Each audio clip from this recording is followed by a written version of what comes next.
You might feel ordinary, you might feel lost. But what if I told you Allah is guiding you right now and you don't even realize it? Yes, there are signs, clear, quiet, beautiful signs.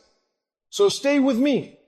Because if you recognize these 6, it means you are on hidayah, and that's the greatest blessing of all. Many people think guidance only looks like perfection. That only the religious, the scholars, the pious are on hidayah. But that's not true. Sometimes, those struggling the most are actually the ones being pulled closer by Allah. Let me share with you 6 powerful signs you're on the right path even if you don't feel it yet. 1, you feel remorse after sin. There are moments in life when you do something wrong knowingly or unknowingly, and the moment passes. But then a strange heaviness settles in your heart. A quiet whisper inside you says, that wasn't right. Why did I do that? You try to sleep, but there's a discomfort in your chest. You smile around people, but there's something unsettled in your soul. That feeling, my beloved brothers and sisters, is not a curse. That is the sign of a heart still alive. Many people today believe that feeling guilty makes you weak. That if you feel bad for your mistakes, it means you are not spiritually strong. But in the eyes of Allah, that emotion remorse, one of the clearest signs that He hasn't abandoned you. He is still guiding you. That shame, that regret is a light. A proof that the faith within you is still flickering, still reaching up, still longing to return. When a person sins and then feels nothing, no regret, no shame, no hesitation, that's a dangerous place to be. Because that may be the sign of a heart growing hard. But when you sin and you feel as though your heart is crying, even if your eyes are dry, that is the heart begging to return to its creator. That is a sign that hidayah is not lost. It is present, working quietly inside you. There is a hadith of the Prophet, peace be upon him, that should give comfort to every single person who has slipped and felt crushed by guilt. He said, remorse is repentance. In other words, that feeling of regret after doing something wrong, it is not just a step toward forgiveness. It is forgiveness beginning to unfold. It means Allah has not closed the door on you. On the contrary, He has allowed you to feel something millions don't. He has allowed your conscience to wake up, your soul to ache, and that's a gift. Sometimes after we fall into sin, shaitan whispers even louder. Not just to make us feel bad about what we did, but to convince us that it's over, that Allah no longer loves us, that there's no point in repenting now. He makes you feel like a hypocrite, like a fake, like someone too far gone to return. But my dear brothers and sisters, that is the real trick of shaitan. His first trap is sin. His second trap is to make you believe you cannot come back. But Allah, the one who created you, who knows your weaknesses, who sees your pain, never gives up on you. If you turn to Him, even after 1,000 sins, with sincerity in your heart, He welcomes you. He embraces you with more love than a mother embraces a lost child. Even our father Adam alayhi salam made a mistake. He was in Jannah, he was near perfection, and still he slipped. But what did he do after that? He didn't run from Allah. He didn't despair. He turned back. He made dua. Our Lord, we have wronged ourselves, and Allah accepted it. So if Adam could fall and still be honored, who are we to think we are beyond hope? If you are someone who cries after sin, who feels dirty even though people think you're righteous, who says, Ya Allah, I wish I didn't do that, then know that these are not signs of failure. They are signs of life, of guidance, of a soul still tethered to its Lord. The Prophet, peace be upon him, also said, every son of Adam sins, and the best of sinners are those who repent. So don't measure your value by your mistake. Measure it by how quickly your heart returns to Allah after the mistake. Hidayah doesn't mean never sinning. It means that after you sin, you feel the pain, you feel the distance, and you make your way back no matter how many times it takes.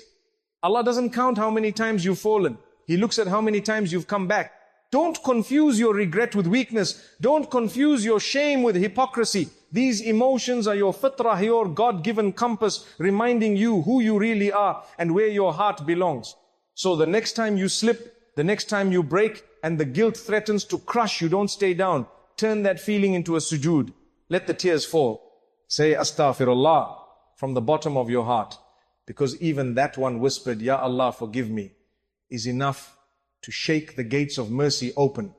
And remember this truth, The fact that you feel anything after sin, that you care enough to regret, that you want to change, that alone means you are on the path.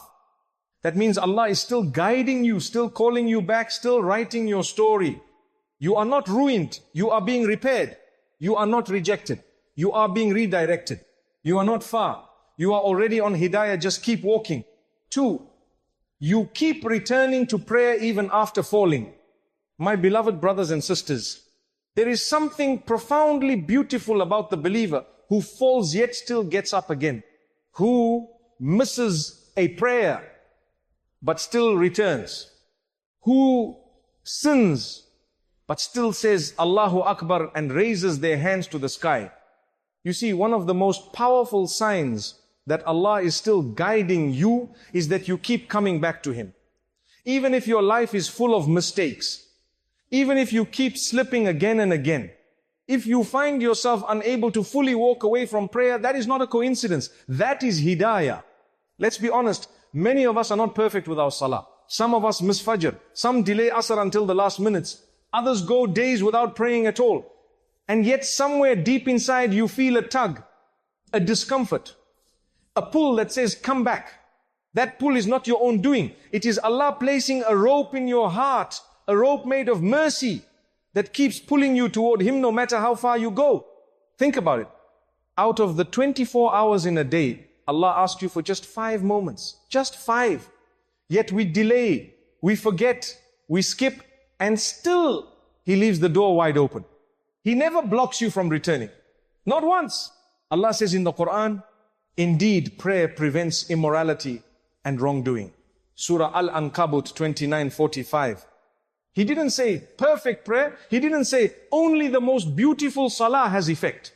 He said prayer itself, simply showing up, creates a shield in your soul. So if you keep returning to prayer, even if you struggle in it, even if your khushu is low, even if your wudu is rushed, you are on hidayah. Let me ask you something. Who makes a man cry quietly in sujood after sinning? Who makes a sister raise her hands at 2 am whispering, Ya Allah, guide me, even though she hasn't prayed all day? Who keeps inserting guilt into your heart when you delay salah? Who gives you the courage to start again after missing it for weeks? Only Ar-Rahman. Only the one who wants you back more than you want yourself back. You may feel like a hypocrite sometimes. You pray one day, miss the next. You try to change but keep falling. Shaitan will say, you're fake. Allah doesn't want half-hearted people like you. But that is a lie. You are not fake. You are fighting. You are not perfect. But you are persistent.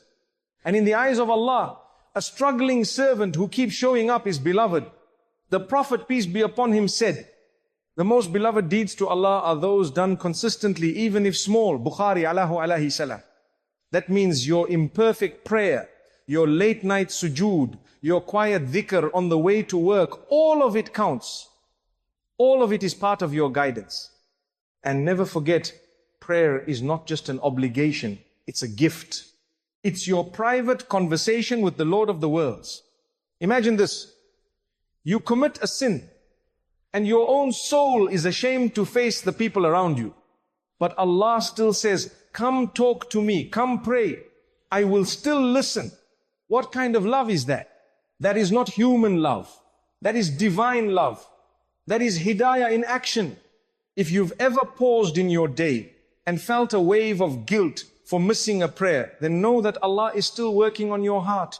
If you stopped praying for a long time, but you still think about salah, still want to come back, still feel something is missing, you are not lost. You're being invited. If your salah is shaky, distracted, rushed, but you still refuse to abandon it, then you are holding on to the most powerful lifeline in your life. Because salah is not just a ritual, it's a return home. It's the moment where you fall down physically so your soul can rise spiritually. When life is chaos, and you drop into sujood whispering, Ya Allah, I don't even know what to say. That is still salah. That is still connection. That is still hidayah. Don't worry about how you look when you pray. Worry about how your heart feels about leaving it. If you find it painful to miss a prayer, that pain is a gift from the most merciful. Some people have wealth, health, followers, degrees but no prayer. And some have nothing but they have sujood, and that sujood is their treasure. So if you are someone who falls often, but still comes back to salah, you are not weak. You are guided. You are not a hypocrite. You are a believer who refuses to give up. You are not late. You are learning to walk steadily on the path that leads to your Lord. And maybe, just maybe, every time you return, the angels record it as your repentance, as your comeback, as your proof that